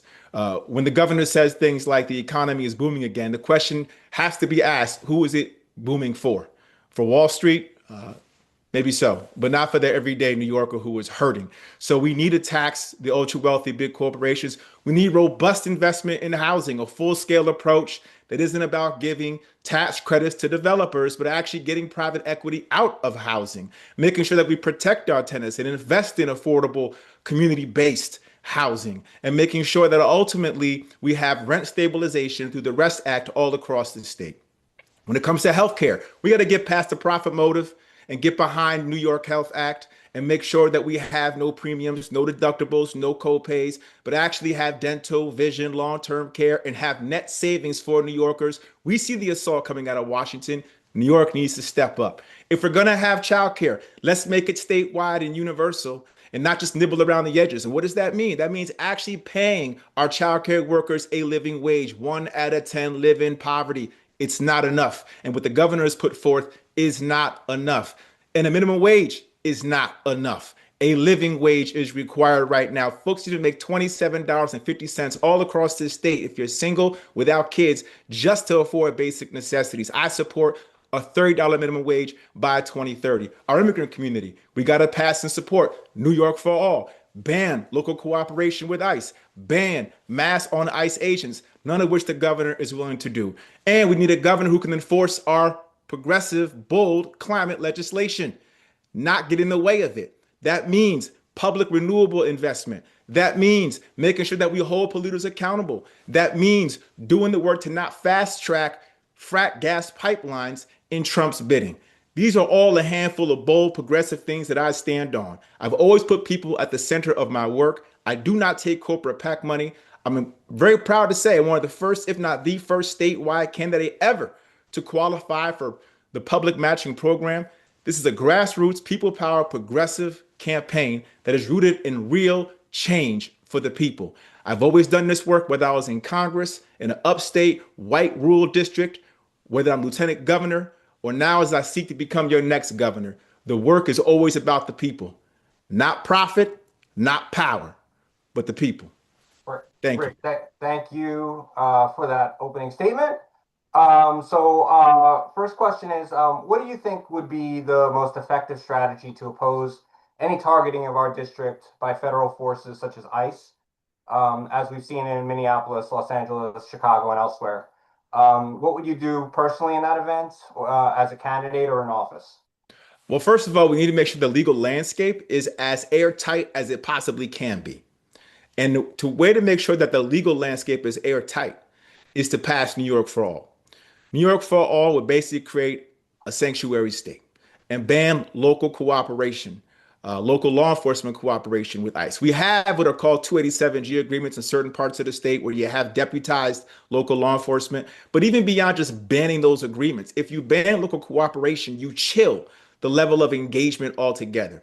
Also, banning masks on federal ICE agents is a critical step to ensure that we are making sure that we're chilling the engagement in a way that protects all New Yorkers. Certainly being very present and educating New Yorkers about their rights, making sure that we are having real protocols to have accountability across the board is very important too. And making sure that those who are facing deportation proceedings have representation. These are all critical steps that I would take to ensure that we are at least protecting our immigrant community to the fullest extent of the law and making sure that we are not enabling the work of ICE, a rogue outfit, which should be abolished at this point, enabling this rogue outfit to cause havoc and harm in our streets. Great, thank you. Upper Manhattan has the highest concentration of HDFCs in New York. Where do you stand on preserving affordability and independence for HDFC co-ops? And how else would you use your office to address the affordable housing crisis in New York? I appreciate that. The HDFCs are critically important as it pertains to building, affordable community-based housing that maintains and gives ownership to the community. I think having robust investment and resources and making permanent the tax exemptions and abatements to ensure sustainability with these programs is absolutely paramount if we really want to have a commitment to addressing the housing crisis writ large. So those are a critical component. Beyond that, as I said in my opening remarks, we have to make it easier for localities to stabilize the rent. What I mean by that is the REST Act. The REST Act would say you don't need a vacancy report. You can rely on public data, publicly available data for localities to move forward and take steps to protect tenants from rate hikes that do not enable them to live where they are. Rental assistance programs. We have a statewide rental assistance program. I know the governor has rejected this in the past, having a $50 million pilot program. I would propose a $250 million program, not a pilot, a program to ensure that everybody who would otherwise be eligible for federal HUD assistance, 7 out of 10 folks, would get rental assistance. And lastly, we need to make sure that we have a first-time home buyer grant program. The governor has talked about putting money in this program and year after year has not done so. Great, thank you. Large PACs and industry-backed groups like APAC and REBNY are known to have outsized influence. Do you accept their support? If so, how do you maintain independence, and where do you draw the line between influence and accountability? I love this question. This is what it all boils down to right here. I do not accept that support. I've never taken that kind of PAC support. And I will tell you, whether it's REBNY, whether it's APAC, and I will tell you that at the heart of this is the outsized influence of money and specifically corporate power and profit in our decision making. I would argue that there are ways that we could actually rein some of this in, particularly on the PAC side of things. The state has the power when it comes to its incorporation laws to dictate what the corporations therein are permitted to do. The Supreme Court talks about corporations are people. No, they're not. And the state can take steps to change that and limit the outsized influence that corporations have in our system right here in New York.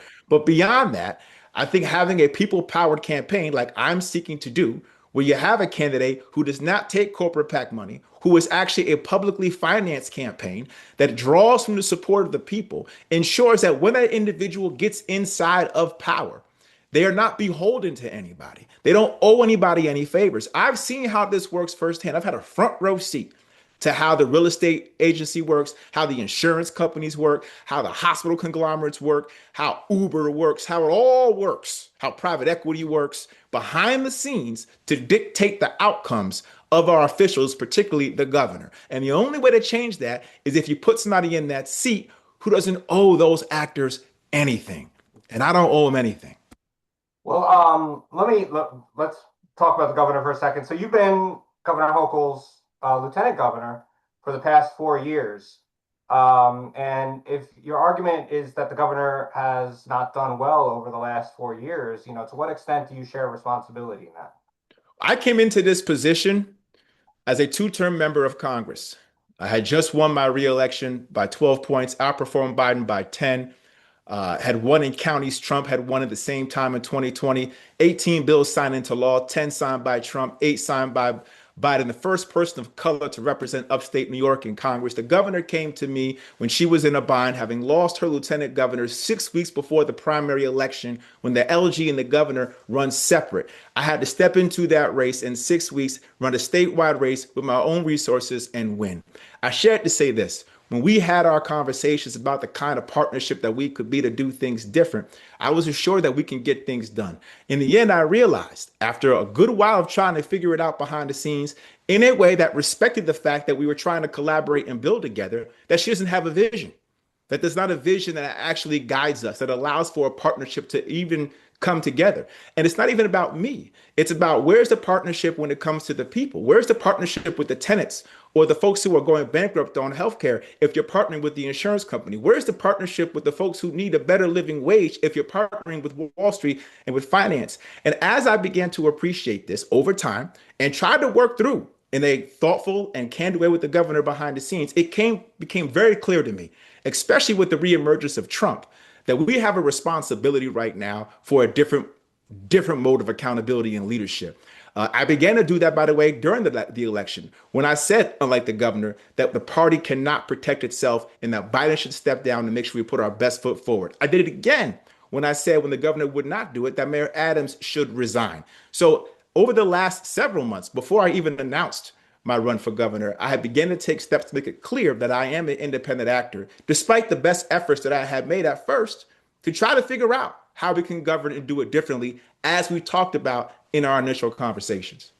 Great. Thank you. Thank you for that.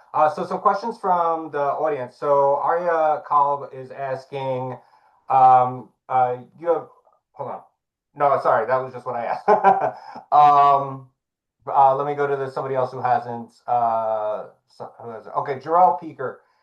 If elected governor, how do you plan to build upon and fully implement New York State's master plan for aging to ensure it moves beyond a policy framework and delivers measurable improvements in housing stability, healthcare access, transportation, and community-based services, particularly for low-income and historically underserved older adults, so they can age in place with dignity, independence, and a high quality of life? I appreciate this. The master plan lays out a number of recommendations, one of which is to actually increase robust, investment in the office and to actually have an office that reflects proportionality, right? We have, I think 1% at this point of the entire budget really is a reflection of our investment in the Office of Aging. We need to actually have proportionate investment that enables us to make these kind of critical investments to ensure that our seniors and our elderly community can live with dignity, can have the type of support that they need in a way that ultimately lifts up them and allows them to live out their days with dignity and respect. You can't do that if you don't put resources into that office, if you don't better staff that office, have more technical support in that office, and connect that office in a meaningful way to the communities, particularly, as you point out in the question, in those communities that are in high need, right? Particularly when you have folks who are dealing with rising costs on fixed income. What are we doing to ensure that those communities are not left behind, are making sure they can access the support that they need? And you can't do that if you're not building out an office that has the capacity to take on these dimensions. So it's about prioritization. It's about investment. It's about following what the master plan lays out. And not letting it collect dust somewhere as exercise in futility. We have to actually execute upon these ideas and execute upon these plans if we really want to help lift up all communities. Great, thank you, and great question, Jarrell. Julia Rubin is asking regarding a living wage for childcare workers. Have you considered bringing them into a union, perhaps the teachers' union, so they can negotiate wages and benefits as a collective bargaining unit? I would think that there's another way outside of bringing them into a union, particularly, given the fact that it's not clear everybody, depending on where they work, how they work, what availability would be to them, the access points to unionization, the bargaining dimensions. But what is clear is Jabari Brisport's bill.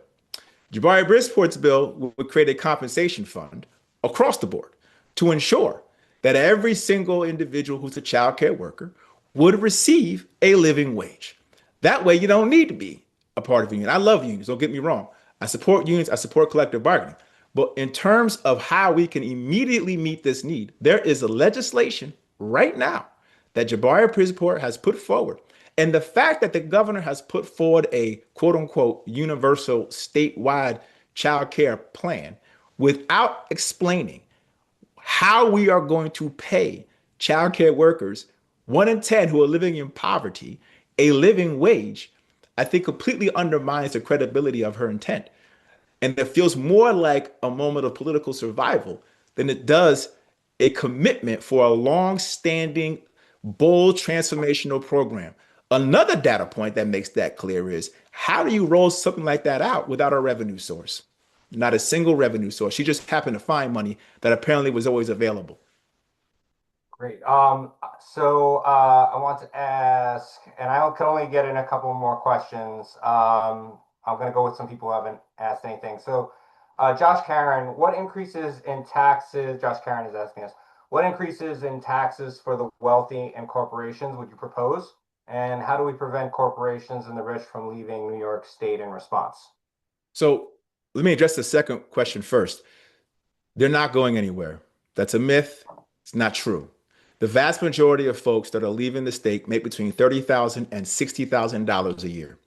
If you're a billionaire, which by the way is one of the taxes that I would propose, a billionaire's wealth tax, you're not going anywhere. You're good. You can survive paying a little bit more. It's the folks who can't survive the rent and the health care and the child care that are being forced to leave. Corporations are going to be taxed no matter where they are because you don't get taxed based on having a headquarter. You get taxed in where you sell your goods or provide your services. So regardless, if you're a corporation, you want to do business in New York because how densely populated we are. You're not going anywhere. So again, these are myths, not to mention that we are among not even the top 10 or 15 or so states that have the highest corporate rate for the most profitable corporations. So there's room for growth there.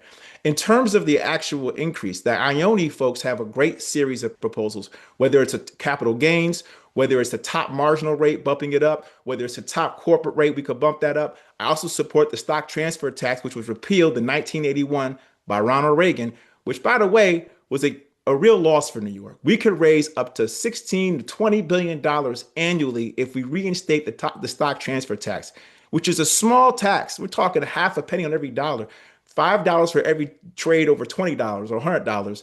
You get a sales tax on that. Usually it's on out-of-state investors. And given that we're the financial capital of the world, why are we giving this money away back to Wall Street? We could be leveraging all these resources for the betterment of really uplifting and emboldening all communities. So those are all the different ideas that I think should be on the table as we move forward here in New York. Thank you. And related to that, I just want to point out that Nate Munson put in the Invest in New York bills, which Lieutenant Governor Delgado supports, and also a link to the Lieutenant Governor's priorities. Let's see what I could get in. I think another question. Verna Diggs, districts across New York are struggling to recruit and retain educators and public servants. What is your plan as governor to reform Tier 6 so it supports workforce stability without undermining pension sustainability? Well, I do think that we need to reform Tier 6. I do think that we need to ensure that we don't have a system that disincentivizes actors. So whether it's the age that you get to access the benefits, the amount of benefits you get, I think all of that needs to be revisited. And I think we need a governor who's willing to actually engage on this issue in a real way and not just shut the conversation down and act like it's not a problem. There is no way that we can create this if new folks coming into the system that we're trying to recruit and retain are looking back over their shoulder and saying to themselves, wait a second, before it was like this, but now it's like this. We're not getting the same type of equity, the same type of results, the same type of commitment from the state as those who came before us. And I think it disincentivizes folks to step up into this space. And if we really are going to grow the talent pool and make sure that folks feel supported, that we have to do so in a way that reflects across the board that we want to put our teachers in a stronger place. The other piece about this that I think from a funding standpoint is we have just writ large for how we fund public education and teacher pay all across the board. we put way too much downward pressure on property taxes to fund public education.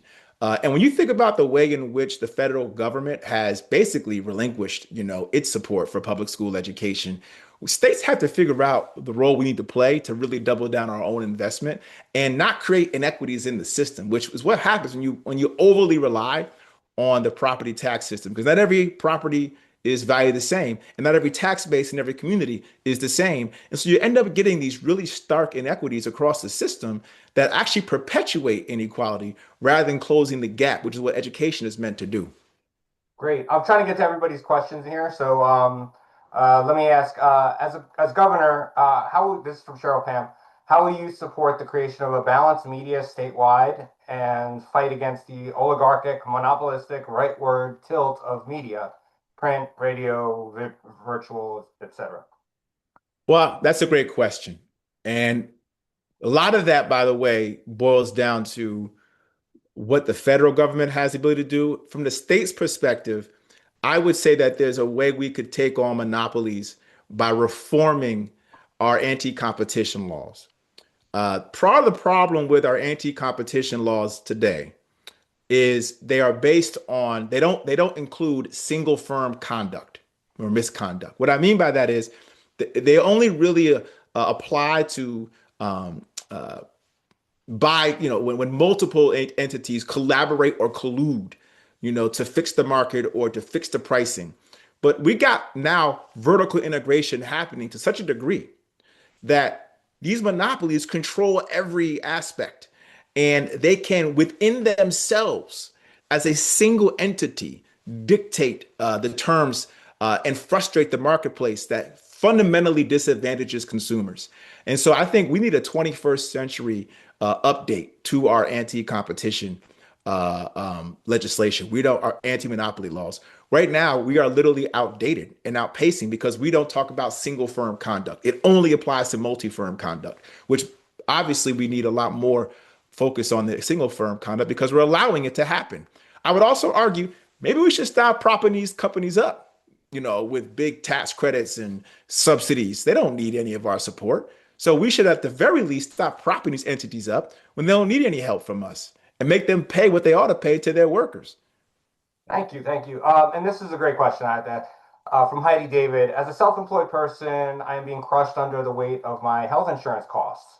What are your plans for how New York can address federal funding cuts to the Affordable Care Act? Okay, 2 points on this. One, the governor, and I bring this up because it's important, the governor has no plan to address the assault on our health care, particularly on the essential plan, where she's basically been rolled on it. And if you read her State of the State, her solution to protect the 1.5 million folks who are now likely to lose their insurance is to go back to the same folks, the federal government and the Trump administration, Dr. Oz in particular, and to ask for them to re-enroll folks in a basic health care plan. And we have no idea what's going to come of that, other than it's unlikely. We have revenue. We have the capacity to raise revenue, to backfill the folks that are going to be on Medicaid as a result of these cuts. It might cost us anywhere from $2 to $3 billion, but we can source that revenue appropriately to make sure that we're backstopping it. But the biggest lesson in all of this is we cannot keep relying on the federal government. And fortunately, here in New York, we have the capacity based on our resources to sustain ourselves by voting and supporting into legislation and signing into law the New York Health Act. The New York Health Act's been on the books for a long time, and I think it's long past due for New York to lead on this issue. We're talking about a comprehensive healthcare plan that'll save everybody incredible savings, net savings of about $20 billion a year. You get rid of the insurance marketplace, you get rid of the marketing, you get rid of distribution, you get rid of all of that bureaucracy, red tape, consultant, all that stuff that just is extra cost and fat. And you can actually reallocate that into folks who need it. Both the providers, the safety net hospitals, the nurses, everybody can be properly compensated and everybody can receive quality care. And for our self-employed in particular, for the person who asked that question, how nice would it be for you to not have to figure out how to navigate the ACA, Affordable Care Marketplace? Or if you're a small business owner and you're on the hook for providing employer-based insurance, How good would it feel to not have to have that cost burden? Or if you're a small family-owned farmer who has to figure out how to provide your health insurance, again, same thing. And if you're an employee who feels trapped by where you work because of the nature of your employer-based insurance and don't have the flexibility to go get other opportunities, you are free with a state government paid healthcare system that allows you to move across the economy and chase the opportunities without fear of losing quality healthcare. At the end of the day, it's a damn shame that we continue to commodify care in the way that we do. Thank you. And from there, I'll let closing statement. Go, take it away. Thank you. Thank you, thank you, thank you. I appreciate your passion, your engagement. We have an opportunity here to make real change. I'm not here to fit in. I'm not here to play nice with the powers that be. I'm here to take on the entrenched actors that have frustrated change, that have enabled economic inequality, that have left communities behind, that have put our children on a path where they don't see any opportunities for success. You know, a lot of our kids are growing up right now, and they don't believe that they're going to end up better off than those who came before them. Not the world I grew up in. When I was in Schenectady, upstate kid, cutting coupons, putting clothes on layaway, my parents had jobs at GE. I got to literally watch them work us up into the middle class. Literally move from apartment to apartment, safer neighborhood to safer neighborhood, till we bought our first house when I was a freshman in high school. Literally got to watch it. And I could tell you, for a lot of folks in today's world, not the reality. Whether you're black, whether you're brown, whether you're white, whether you're upstate, downstate, urban, rural, it doesn't matter. The pain is running deep. And our kids are counting on leadership to step up in this moment and create real investment, to invest again in public goods, to invest appropriately in healthcare and housing and education, and to not just keep propping up corporate greed at the expense of the people. We cannot be in the business as a democracy of financing greed.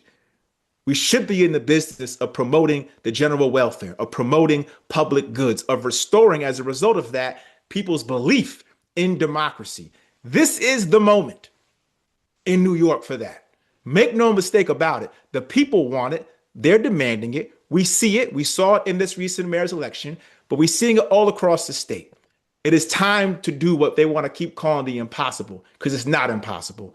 New York is never afraid of the impossible because we make it possible. And New York needs to lead in this moment with moral clarity, not survivalist political politics, with moral clarity and with the fierce urgency of now, as the great Dr. King would say. So thank you all for your engagement, your belief in this process.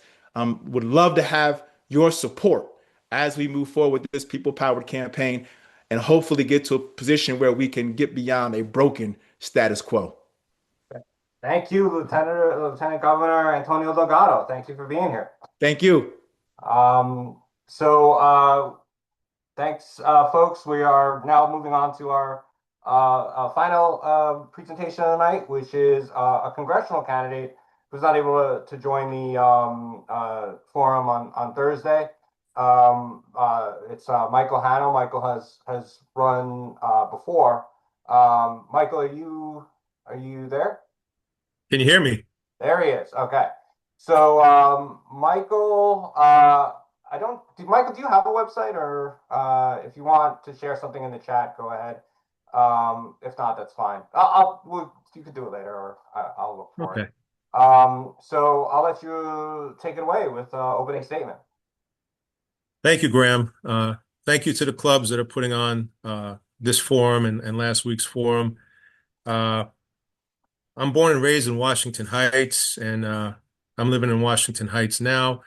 But I'd have to say that if there was one area of the district that I would think of my political home, it would probably be where you guys are for a number of reasons. And I'll tell you a little bit about myself. I was born and raised on 155th Street and Riverside Drive. My dad grew up in Queens. My mom grew up in Brooklyn. I'm sorry, in the Bronx. And my dad was a math teacher in the public schools, eventually assistant principal. My mom was a stay-at-home mom for me and my brothers. We went to elementary school at 173rd Street. I went to junior high school up by 182nd and Audubon. because my dad was a teacher, we spent a lot of weekends and vacations going to parks or beaches or camping in the summers. I developed a big interest and appreciation for nature, especially animals, especially reptiles and amphibians, which continued through my life. After junior high school 143, I went to Stuyvesant High School. Well, actually, in junior high school, I also, from strange turns of events, I ended up singing in the children's chorus at the Metropolitan Opera House, which was a real New York experience, on stage with Pavarotti and all that stuff. In Stuyvesant, I made some close friends. I ran cross country, and I went to Cornell University, where I majored in natural resources, wildlife biology.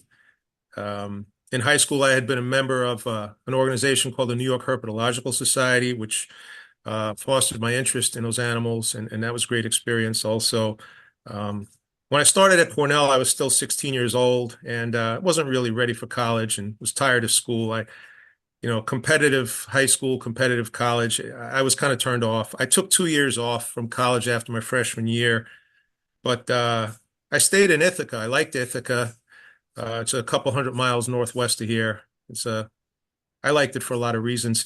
I moved into a fire station the day after I turned 18. They had a deal where you go out on fire alarms on the trucks. You're first on the scene, and in return for that, you stay there for free. During those couple years, I worked in Chinese restaurants as a waiter, did various other things, was riding around on a motorcycle. My second year off from school, I became a New York State emergency medical technician. And then I realized, I got to go back to school. So I went, back to Cornell and finished up. And Michael, we're going to have to wrap up your opening statement, but and then get to the questions. Okay. Well, came back to New York City, worked as a park ranger for a little while, worked as a New York City school teacher, became president of that herpetological society that I was a member of as a kid. Then my hobby turned into a business. I was self-employed for about 30 years, doing things related to reptiles and amphibians. About 15 years ago, I got more involved in things going on in my community. I had always been someone who kind of stuck my nose into things and helped out people when they were in a jam, especially my fellow tenants in this building. I sort of became the tenant organizer when the landlords decided to try and pull a bunch of nonsense. And then I got more and more involved in community stuff, tried to reach out to public officials sometimes where I thought that they would help.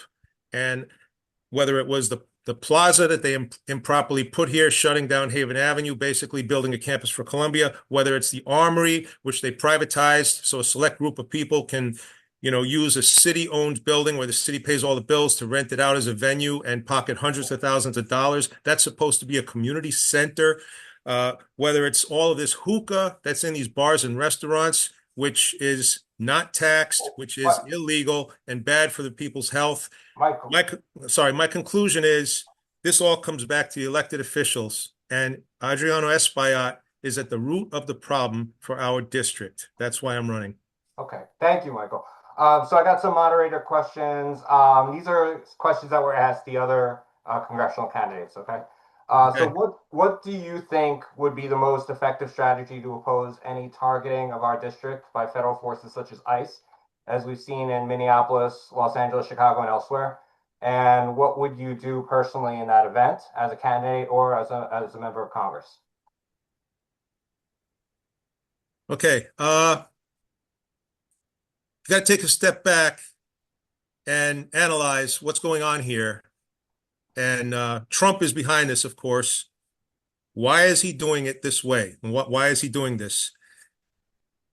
I have a theory about this. Look at the cities that he's attacked and what has gone on between him and the Democratic leaders of those cities. You mentioned Minneapolis, Los Angeles, Chicago. Okay. He has personal vendettas against leaders in all of those cities or states, right? Minneapolis is in Minnesota. Tim Walz is the governor. Walz ran against him in 24 as the VP and really ridiculed him. Gavin Newsom, possible presidential contender in 28, governor of California, where we have LA. Chicago, that's in Illinois. Pritzker is the governor. He may be a presidential contender, and Obama His presidential library is in Chicago. Okay. But he attacks these people personally. He attacks their character. He doesn't just attack their policies or what's going on in their cities. He made statements that Pritzker and Mayor Brandon Johnson of Chicago should be in jail. We all heard him attacking Karen Bass, the mayor of LA, and Gavin Newsom repeatedly, especially about the wildfires. He attacks their character. He calls them corrupt. He says they're incompetent. He says they don't care. Minneapolis, Tim Walz, now they're trying to make like he's, responsible for some big scandal of pandemic money.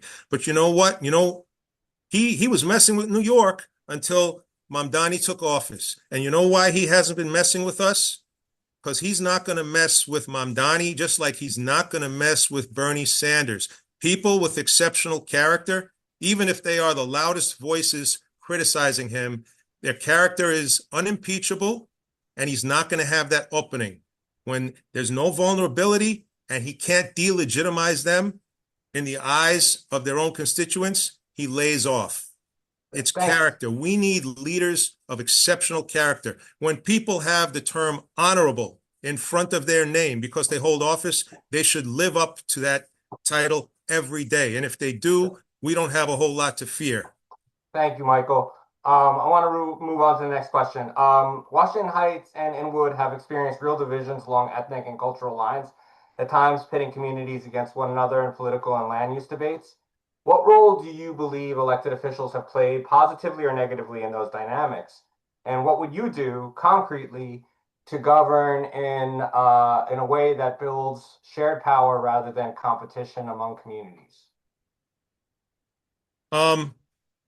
Well, it's funny you mentioned Inwood and Washington Heights. We call Trump the divider in chief, but I think he's using Espaillat's playbook. This is one of the reasons why I just realized that somebody has to go after Espaillat, not just one of the city or state level people that he's placed into office. He's responsible for a lot of this stuff. Look, my father's Japanese, my mother's Jewish, my wife is Dominican. Okay. When people play these kinds of racial games, it really offends me, boy. It really bothers me. And when they try and pit the blacks against other groups, hey, the blacks are the ones who fought for civil rights. And if they hadn't done that, maybe my parents wouldn't have even been able to get together. Okay. I grew up on 155th Street. That is the border between Washington Heights and Harlem. So when Guillermo Linares, who was the first Dominican American elected to public office in New York State, when he decides that he wants to back Charlie Rangel, I guess back in 2014, and Espaillat sends out letters to the Spanish-speaking constituents saying he's a traitor to the Latino people. Can you believe that? And Rangel was actually half Puerto Rican, okay? And I could go on and on about this, but let me talk about some positive things. When you guys were fighting the Inwood rezoning, and as soon as there was resistance, they changed their proposal so that west of Broadway would not be touched by the rezoning. They thought that all those people west of Broadway would just leave their neighbors to the east to hang out and dry, but that's not what happened. You guys mobilized. You tried to recruit who you could from the east side of Broadway, and even though you weren't able to get too many people, you fought and you won some important battles, including a precedent that was set for future rezonings. That was a beautiful moment when the people, mostly on the west side of Broadway, fought for the people who were going to be impacted on the east side of Broadway. And I'll give you one other positive thing, if I might. I got on the ballot in 2022. It was a last minute thing. And the Board of Elections did something real nasty, and I had to run to state Supreme Court, initiate a case, and represent myself in front of the same judge who fined Donald Trump about $500 million. I won. I got my place on the ballot, but I realized I wasn't ready. And the person who I thought was going to be my right-hand man went to France for 6 weeks. So I decided not to run a campaign, to get as few votes as possible so they wouldn't see me coming next time. But as a result of getting on the ballot, several people from the Dominican community reached out to me. And these weren't just any people. These were people who used to work with Espaillat's group 30 years ago, before he even got elected. They were part of his club. They sometimes ran for positions alongside of him. They reached out to me. Didn't matter to them that I'm not Dominican. They gave me all kinds of inside information, which I will be revealing step by step in detail over the next few months. And, that kind of stuff, it just keeps me more and more motivated. Thanks for that answer, Michael. Next one, residents are grappling with visible public drug use and an increase in people experiencing homelessness, often in close proximity to schools, parks, and transit hubs. How do you balance compassion, public health, and public safety in responding to this reality? And what federal role do you believe is being underused or misused in addressing it? Well, there's a lot of stuff in that question. First of all, when you're talking about critical things like that, people who are in desperate situations, whether it's homelessness, whether it's drug use, whatever money needs to be spent, okay, to adequately address the situation. Stuff like that takes priority over almost anything else. And if we don't take care of those things, it just costs us more in the long run. The shelter system that we have going on right now, and look, I live 2 blocks from the Armory, which has a homeless shelter inside of it, so I kind of see what's going on. It's not good, and some people are making an awful lot of money by running these temporary shelters. I mean, Eric Adams, his cronies got so much money from those contracts operating these shelters. When you really dig in and look at the financials and you see what's going on, it just makes your stomach turn. I think that this is something that needs to be addressed by federal, city, and state people working together. No one level agencies is only responsible. We got to work together on that. There's politically, sometimes some of the real left people want to say no, people shouldn't be, taken in if they're not willing. It's a violation of their rights. If they have serious mental problems and they can't take care of themselves, yeah, they need to be taken off the streets sometime. But the top thing needs to be compassion. And well, I'll leave it at that. Okay, great. Thank you. Final moderator question is large PACs and industry-backed groups like APAC and REBNY are known to have outsized influence in Congress. Do you accept their support or support of any PACs?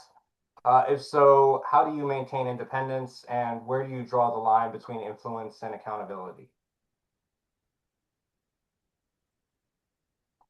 I'm not going to take money from any of those guys. And I'm the last guy who they'd want to give any money to. I can guarantee you of that. Espaillat's top donors, as far as the industry they come from, is health industry. That should tell you something. A few years ago, for several years running, his top actual individual donors were the Fanjul brothers and their companies. They're sugar magnates. They're big-time owners of Florida Crystal Sugar and Domino Sugar. They run sugar plantations in South Florida and the Dominican Republic. I've seen those, both in Dominican Republic, where my wife was living, and in South Florida, when I was down in the Everglades looking for reptiles 40 years ago. What I saw there in both places, I remember it so clearly. You can't, it's just unbelievable.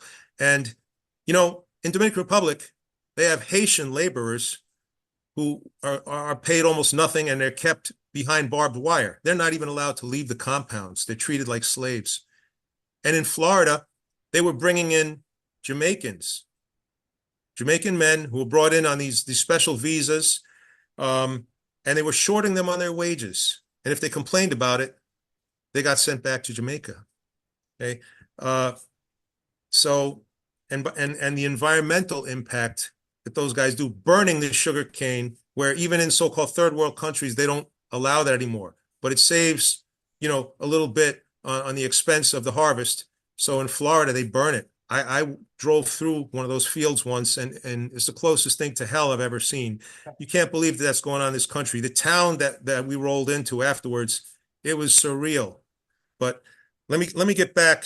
So I've seen the way these big time money places, just take advantage of the system. And it's not just money. Here, Columbia and Presbyterian Hospital, they get whatever they want. Community Board 12 is so corrupt, it's disgusting. Okay? And the elected officials, they're responsible for that. They decide, and they just break the rules of these bodies. Even if you mobilize the whole community like we did against the plaza, they'll just break the rules and say, well, we heard enough from the community may not speak. They finally have a vote against it, they bring it back a few months later. I believe in calling people out when they do that. Thank you. Appreciate that answer. Question from the audience, Ned Klein. Can you hear me? Yes. Ned is asking, why do you believe your campaign is more worthwhile for Uptown Community Democrats to invest time and energy into supporting rather than that of your competitor or competitors? Well, he's referring to Daria Lisa Villa Chevalier, who was just endorsed by NYC DSA on top of entering the race with Justice Democrats support. So what makes your campaign more worthwhile, or why are you a better option to support? Okay. Well, short answer is because I'm the candidate. Okay. I don't have a big campaign built up just yet because I was unsure if I'd be able to do this until very, very recently. As I told you, I decided not to continue my run in 22, but I plan to run in 24. I got COVID for a second time in December 23 and for a third time a couple months later. So in like a 2-month period, I got COVID twice right before the campaign season started. I wasn't able to do it in 24. I had some other health problems through 24 and 25. And, I had figured that this would be my last chance to do this, but with those health problems plaguing me, I was starting to think I wouldn't be able to do it. And then on January 1st, I changed my diet. And within a few days, I couldn't believe the difference. All those things that were plaguing me went away. I feel like I haven't felt in 15 years when I wake up in the morning, when I'm walking down the street. But let me be clear, I've been preparing for this for 5 years. I've been reading, doing lots of research, speaking to people, preparing in many ways for the last 5 years. I've lived in this community almost my whole life. So I understand the history. And I've seen how things have changed. I have a better understanding, not of various political ideologies that people study in school and can recite, but the mechanics of what's going on here. Rent used to be affordable in this area. That's why a lot of the people who live here, including my parents, moved here. They've been in the same building for 62 years. What changed? And why has it stayed this way? Okay, I understand that. Nobody spoke about that last week. You look at, we have health care, right? Gustavo Rivera in the Bronx is a state senator. He's chair of the Senate Health Committee. He's the prime sponsor of the New York Health Act, which would provide health care for all in New York State. And I think that it would allow us to be a role model for many other states if we were able to pass that. So Adriano Espaillat, he doesn't come out against the New York Health Act, but what he does is support a primary opponent against Gustavo Rivera back in 22, playing up her Dominican ancestry, even though she grew up in Jersey. He also that same year did the same thing down here in Inwood and Washington Heights against Robert Jackson, another young Dominican fellow who grew up in Jersey, went to Cornell, worked for the charter schools, and then he was the chief of staff for Marisol Alcantara, who joined the IDC as soon as she got elected. Espaillat was the one who supported her to take his seat in the state Senate. Because of her and a few other Democrats that voted with the Republicans, we couldn't pass anything for that 2-year period. It wasn't until they all got pushed out in 2018 and Robert Jackson and the others took their places in 2019 that we were able to pass that Tenant Protection Act. So you want health care reform, you want, tenant protection. You got to have the right people in there, and people like me. Hey, I'm not just worried about my own political fortunes. When I see people doing this kind of stuff to others, I get involved. Okay, I'm not someone who's here for ideology. The other thing is, yeah, people reached out to me about the DSA endorsement process. I wasn't sure if I was going to be able to run or not, but I looked into it, spoke with people, investigated, and I'm going to tell you, the price that they ask is one that I'm not willing to pay. There are certain positions that DSA takes, and I went to a number of their meetings in 24 and 25. Good experiences, good people, good conversation. But yes, healthcare for all, free education, housing, absolutely. Legalizing sex work, no. What? Okay. Yes. Michael, we got to move on to your closing statement. So just Okay. letting you know, you could work into that. Okay. Thank you, Graham. As you can probably tell, this is first time in my life that I'm presenting myself in this way. I've run meetings and organizations before, but I've never spoke as a candidate. Through a lot of the research and thinking that I've done, my conclusion is that we have a crisis.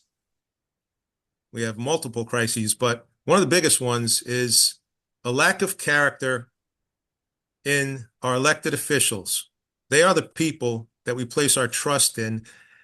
Those are the people we count on to fight for us, and not just to make nice speeches when they're on camera, but to do the right thing when they're in the back rooms. Okay. We just don't have enough people of exceptional character. And if you're going to be an elected official, it's great if you're real smart, if you're charismatic, that's great. But you must be a person of unquestionable integrity all the time. And I do a lot of research on people. I watch the money especially. I look into history, and it is so disappointing. If I'm elected, I would also work on a lot of the other positions within this district at the city and state level. And those people either got to step up and do the right thing, or they have to be replaced. We have a number of people in state office who don't even live in the district, don't even live in New York City, or in some cases don't live in New York State. They just pretend that they do. That's a big problem. Okay,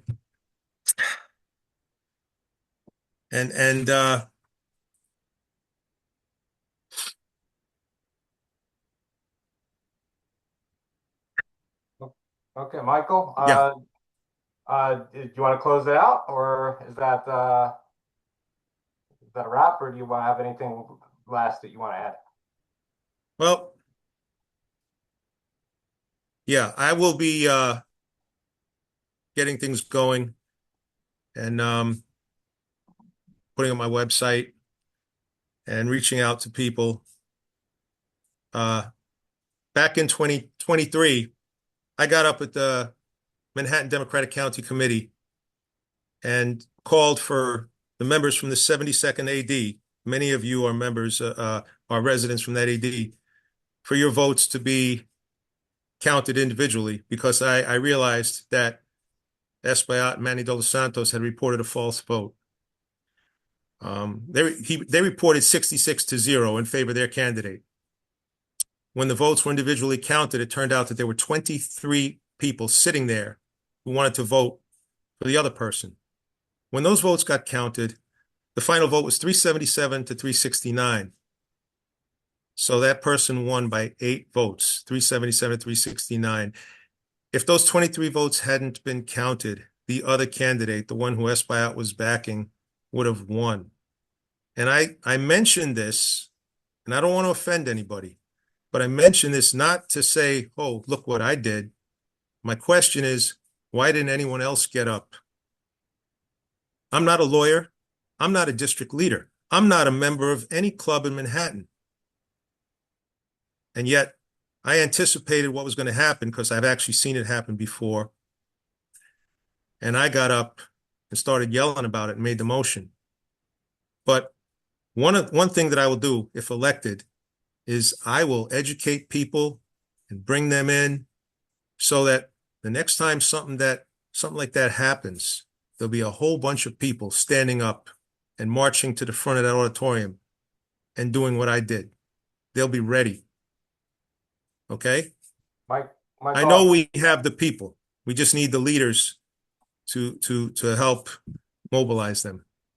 Thank you, Michael. I think that's a great place to wrap it up. We appreciate you. We appreciate you coming and speaking to the club. Thank you. All right. So, folks, that is a wrap. Those are all our speakers. Again, just so you know, the members will be considering for endorsement on February 4th. Petitioning is going to be coming up. So petitioning starts, I believe, on the 23rd of February this year. So we're going to be organizing a petition training. So we hope that everybody will be involved in collecting signatures this year. I encourage you to check out, educate yourself on all the races, and